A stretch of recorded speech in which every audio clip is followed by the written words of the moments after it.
agent says they're always submitting me for, quote, everything in my range.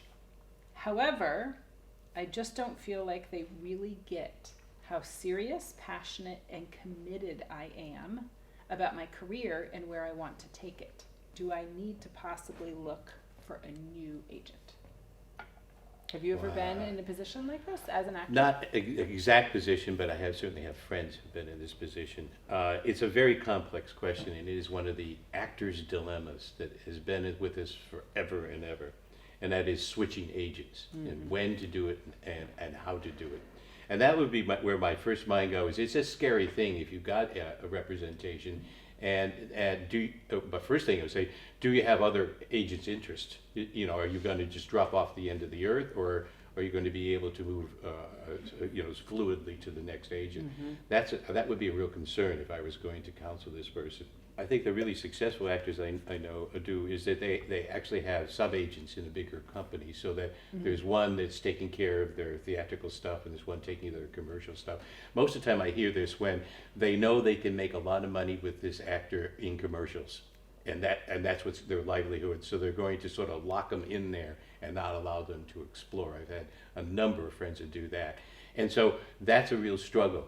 And my feeling is that if you do have what we say is the first condition, somebody else of interest, then you have to trust your gut. Is it time to leave? How do you know about when you should take a job or not? And so I have those five. So it says, what does this job do for you artistically? What does this job do for you professionally? What does this job do for you financially? What does this job do for you geographically? And finally, what does this job do for you personally? And I tell actors if they can see that there's going to be an ebb and flow. So at a time, you might have to do something financially and take the back seat to artistically. And so in the ebb and flow of it, I think a good agency and a good representation is that, yes, you are making money for me commercially, but I know you need to do this. That's when it really gets good. And if you have that, it's great. And I also think, if the agent's saying, oh, I'm submitting you, everything's in your range, and you're not getting auditions, I think you have to find out what's behind that. Yes, Are there truly no auditions for you in the market that this agent is working in? And is that true? Like, the agent might absolutely adore you, love you, look forward to more things, but it is true, especially in a market outside of Los Angeles where things ebb and flow a lot. I want to also then to finally just sort of focus on this, which is they don't really get that I'm a serious, passionate, committed actor. Well, I think that team's a meeting. Yeah, that It sounds like there's never been a one-on-one meeting. If they could actually accept this challenge, I wonder if I could do something about that too.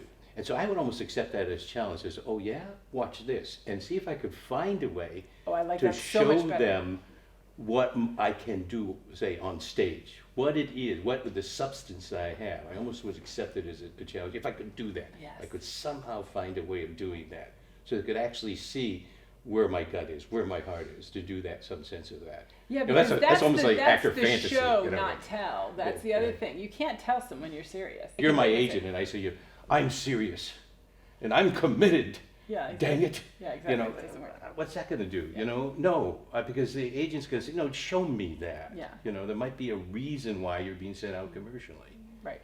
Now, there is a very complex thing, but that's another way of thinking of it. Yeah.